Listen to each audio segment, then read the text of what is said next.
예. 이 얘기도 이어서 짚어봐야 될 것 같은데요. 임대차법 통과 직전에 전셋값을 미리 올려 불명예 퇴진한 김상조 정책실장이 시민단체 고발로 경찰 수사를 받게 될 것으로 보입니다. 아직도 전월세 시장에서는 과도기적인 불안정이 나타나고 있는데 안정화시키려고 노력하고 있고 그렇게 될 거라고 기대하고 있습니다. 부동산 투기 근절을 위해 총력을 기울여야 할 이 엄중한 시점에 국민들께 크나큰 실망을 드리게 된 점 죄송하기 그지없습니다. 저는 청와대를 떠나면서 이 논란이 어느 정도는 일단락 될 줄 알았는데 글쎄요, 파장은 좀 있는 것 같아서 실제로 한 시민단체가 김상조 실장을 업무상 비밀 이용 혐의로 고발을 했어요. 그럼 이제 수사를 받는 겁니까? 글쎄 뭐 일단 뭐 고발을 했으니까 뭐 수사 대상이라고 피고발인 신분은 되는 거죠. 뭐 중앙지검에서 실제로 소환할지는 모르겠으나 자 일단 보실게요. 사중문안 시민단체에서 고발한 내용은 뭐냐면 김상조 실장이 청와대 정책실장이니까 현 정부의 부동산 정책에 긴밀히 관여했을 것이다. 그런데 임대차 3법이 어떻게 준비되고 있었고 언제 시행이 됐을지 누구보다 잘 알고 있었을 것이다. 임대차 3법 워낙 일사천리로 적용이 된 거니. 그러니 그 임대차 3법이 언제쯤 시행될 걸 알고 그 전에 미리 법 시행되기 전에 법망을 피하기 위해서 임대료를 확 올린 거다. 이게 이제 그러니까 업무상 비밀을 이용한 거다. 그래서 이제 부패방지법 위반이다. 공직자가 공직하는 과정 업무상 알게 된 업무상 비밀을 이용해가지고 개인적인 이득을 얻으면 이제 부패방지법 위반이거든요. 예. 그걸 이제 지적을 해서 고발을 한 건데 글쎄 모르겠습니다. 뭐 사실관계는 좀 따져봐야 될 거예요. 예를 들어서 예전에 YS 때 금융실명제 있었잖아요. 김영삼 김영삼 때. 그 아무도 몰랐잖아요. 근데 그거를 정말 준비하고 있다 당시 청와대 공기 관계자가 그걸 피하기 위해서 그 전에 뭐 실명전환하거나 이랬다고 하면 그러면 그거는 진짜 업무상 비밀 이용한 게 맞을 텐데 이 임대차 3법은 뭐 아까도 말씀드렸듯이 박주민 의원의 대표 발의해서 일사천리로 그냥 야당 반대에도 불구하고 확 밀어붙여서 한 거긴 한데 예. 그래도 이게 꼭 시행될 거라는 거는 시중에 다 어느 정도 퍼진 얘기였거든요. 그렇기 때문에 저게 과연 업무상 비밀, 본인만이 알고 있는 업무상 비밀을 이용한 게 맞는지에 대해서는 조금 들여다볼 여지는 있다고 봅니다. 그래서 저는 기본적으로 이건 법으로 해결할 문제는 아니다. 제가 항상 말씀드리잖아요. 여의도에서 해결할 건 여의도에서 해결해 자꾸 서초동 가고 여기 세종로 1번지에서 해결할 것도 세종로 1번지에서 해야지. 그래서 서초동 가면요. 이거 별로 좋은 거 아닙니다. 그렇기 때문에 김상조 정책실장의 저 문제는 뭐 서초동에서 업무상 비밀 이용해서 뭐 유무죄 기소 이걸 떠나서 예. 어쨌든 정치적으로 여권과 청와대가 선거를 앞두고 엄청난 타격을 받은 것은 맞죠. 그러니까 정치적 책임을 질 문제라고 저는 보는 거죠. 불명예 퇴진으로 가름이 좀 될 수 있다. 뭐 이런 말씀이시네요. 이승윤 변호사님. 일단 여기 보면 특수보훈 관계자는 서울경찰청 산하에 수사하게 될 것이다 라고 좀 얘기를 하고 있는데 이승윤 변호사님도 김태현 변호사님 말씀하고 좀 비슷하게 생각을 하세요? 이게 죄를 묻기가 쉽지 않다. 네, 뭐 같은 생각입니다. 이게 뭐 국민들께 실망을 드린 점에 대해서는 뭐 할 말이 없을 정도로 하지 않아야 될 행동을 했다고 생각되고요.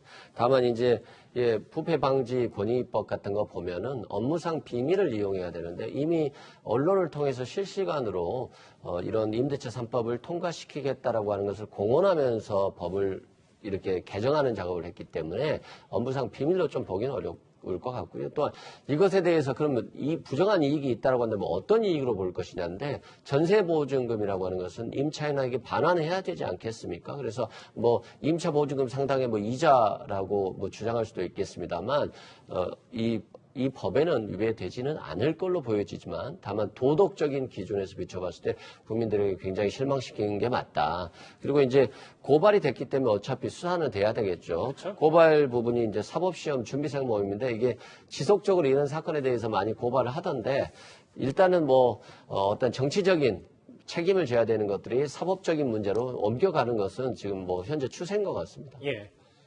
이 김상조 실장 논란에 앞서 저희가 만나봤던 박주민 의원 사례도 나오면서요.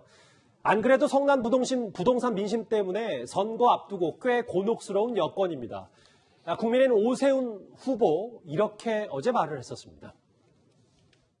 김상조라는 분이 임대차 3법 만들면 월세 전세 올라가니까 만들지 말라고 그럴 때 강행해서 만든 장본인인데 본인은 계약 기간이 되기도 전에 돈을 많이 올려서 재계약을 했다.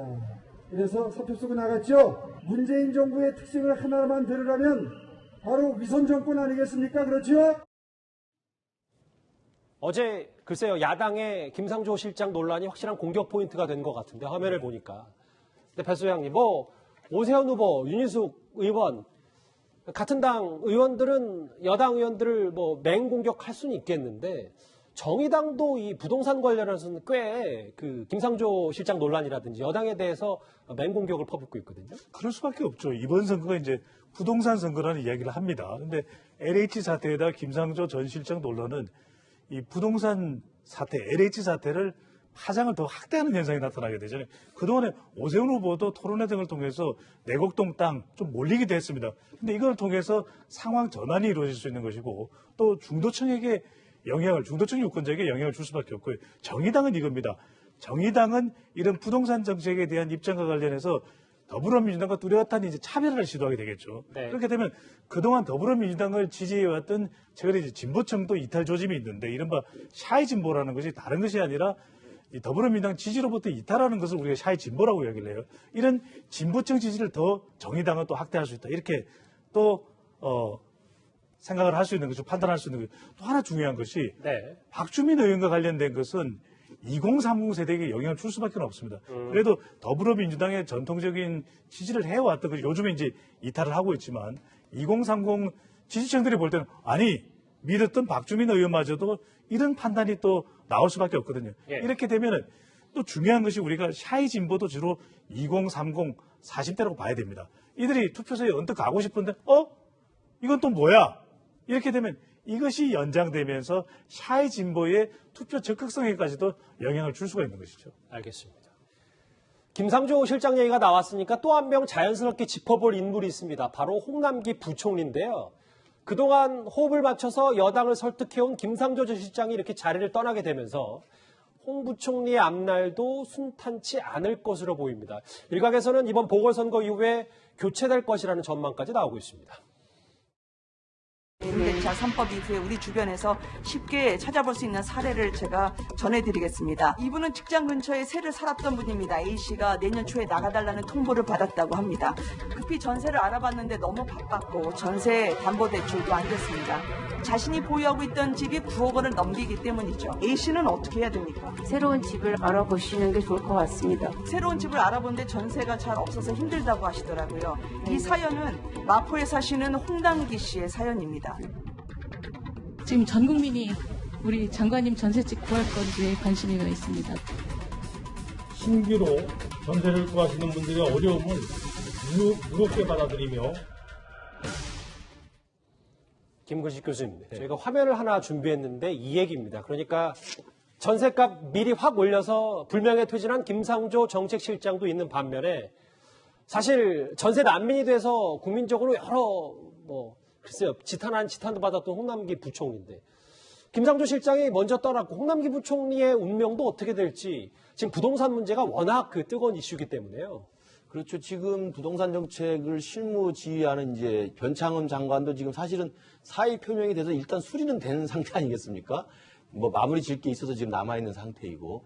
그리고 지금 LH 부동산 민심이 지금 거의 분노 폭발 직전인데다가 이번 선거가 끝나서 만약에 여당의 완패로 판명이 난다고 한다면 대통령 입장에서나 청와대 입장에서는 새로운 국면 전환을 위해서 개각이나 또는 사람들 교체가 불가피하다고 생각이 든다면 어차피 지금 전세값 올린 문제로 해서 김상조 실장이 전격 경질된 상황이기 때문에 지금의 부동산 정책이나 경제 정책의 투톱은 국가기관에서는 홍남기 부총리고 청와대에서는 김상조 실장이었으니까 이 투톱 중에서 한 명은 지금 불가피하게 나갔단 말이에요. 근데 홍남기 부총리가 남아있는 상황인데 아까 말씀드린 것처럼 부동산 정책 전반에 대한 지금 문재인 정권 내부에서의 성찰과 반성, 오늘 이낙연 선대위원장 같은 경우도 사과까지 하고 그랬습니다. 네. 그리고 내부에서도 이견들이 나오고 있는 상황이기 때문에 이번에 보궐선거 끝나면 결과에 따라서는 홍남기 부총리도 교체될 가능성이 있다고 보는데 문제는 두 분의 교체가 똑같은 형식적인 모습이지만 교체의 사유나 교체의 방식이 상당히 좀 다르다는 모습에서 이제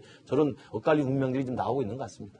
그러고 보니까 김 교수님 말씀하셨던 것처럼 직함 생략하고 변창흠, 김상조 그리고 이번 홍남기 부총리까지 부동산 사령탑들이 꽤 입지가 지금 많이 좁네요. 그렇죠. 그러니까 그분도 세 분의 잘못도 있지만 전반적으로는 부동산 민심의 폭발이라고 하는 이 거대한 민심의 흐름 속에서 정권 차원에서 이 부분을 막을 수 있는 방법이 그렇게 많지가 않습니다. 그렇다고 한다면 제일 먼저 할 수 있는 게 정책을 스스로 잘못했다고 인정하고 전환하거나 아니면 정책 전환하지 않는다면 새로운 정책을 내세우면서 기존에 있었던 이 라인업에 있었던 이 정책 결정 라인 사람들을 교체해 주는 거거든요. 그렇다고 한다면 지금 변창흠 장관은 이미 사표가 지금 제출되어 있는 상태고 김사도 실장은 갑자기 나갔고 홍남기 부총리만 교체를 한다면 이제 새로운 부동산 정책과 경제 사력탑들을 뽑겠다. 이런 식으로 이제 국면 전환을 할 가능성이 있죠.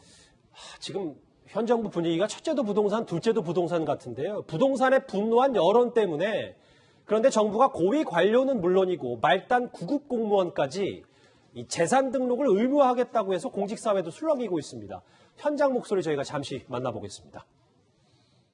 한국 여력 없는 구급 공무원까지 확대를 해버리는 거는 책임을 회피를 하려는 열정에서 벗어나는 이런 대응이 아닌가. 정부에서는 뭐 급해서 일하지만 현장에 있는 대부분의 공무원들은 이런 투기하고는 상관없는 사람들이거든. 투기할 예력도 없고. 실수령이 200만 원도 안 되는데 정보를 알고 있어도 투기도 못하는 월급이고요. 가진 재산 많지도 않아서 오히려 공개하는 게 좀 부끄러워요. 공무원들도 이 취재는 공감을 하면서도 여기 뭐 부동산 전문가도 얘기했지만 투기는 공공기관 직원들이 해놓고 왜 일반 국민의 부동산 거래까지 감시하냐. 이런 현장 술렁일 수밖에 없는 겁니까? 아니 뭐 모르겠습니다. 이해찬 전 대표가 윗물은 맑은데 아랫물이 좀 문제가 있다. 아랫물까지 맑게 하려면 계속 집권해야 된다. 뭐 이런 취재 얘기 얼마 전에 했잖아요. 뭐 그것 때문에 그런지는 제가 잘 모르겠는데 뭐든 저 말단 공무원까지 재산을 등록한다는 겁니다. 물론 뭐 사회가 투명해지기 위해서는 아무래도 일반 민간 기업보다는 정부에 그나마 좀 가까운 공무원들이 먼저 투명해져야 되고 솔선수범해야 되는 게 맞기는 맞죠.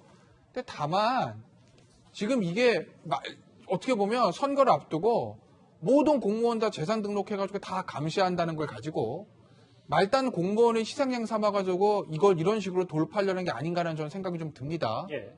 그리고 지금 얼마 전에 저 정세균 총리가 검찰청에 다 검사들 투입해가지고 과거 거 다 소급해가지고 다 뒤진다면서요. 일단 있는 것부터 잘 해결하세요. LH 거 제대로 수사 결과 안 나오잖아요, 지금. LH 것도 제대로 못하면서 가장 문제되는 거 해결도 못하면서 그것도 해결 못하면서 무슨 과거 걸 뒤진다, 말단 공무원 전부 다 등록하게 한다. 이게 전형적인 선거를 앞둔 전 물타기라고 보는 거거든요. 예. 그러니 부동산 적폐청산은 좋고 다 좋은데 일단 발등에 떨어진 이 현안부터 해결을 하시라. 그리고 나서 무슨 과거의 부동산 문제를 조사를 하시던 일반 공무원까지 재산 등록하시던 하시라라는 말씀 좀 드립니다. 예.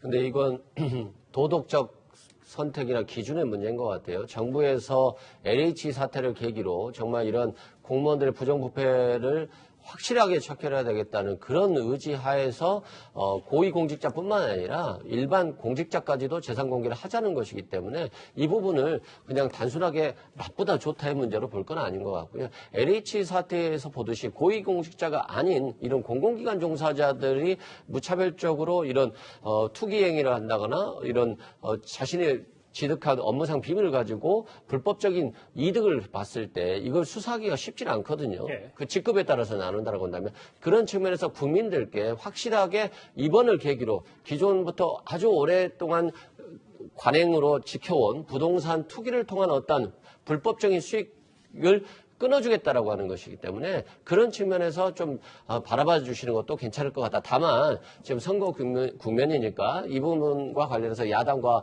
협의를 해서 국민들이 국회가 변하고 공무원들이 투명성 있게 부동산 투자를 할 수 있는 그런 계기나 문화를 만들어주기 위해서라도 이 부분은 심도 있게 논의를 해야 된다 이런 생각이 듭니다. 참 오늘만 해도 시작부터 부동산 이슈가 꽤 뜨거웠습니다. 공무원들의 목소리, 현장 목소리까지 차례로 만나봤습니다. 이 주제는 여기까지고요.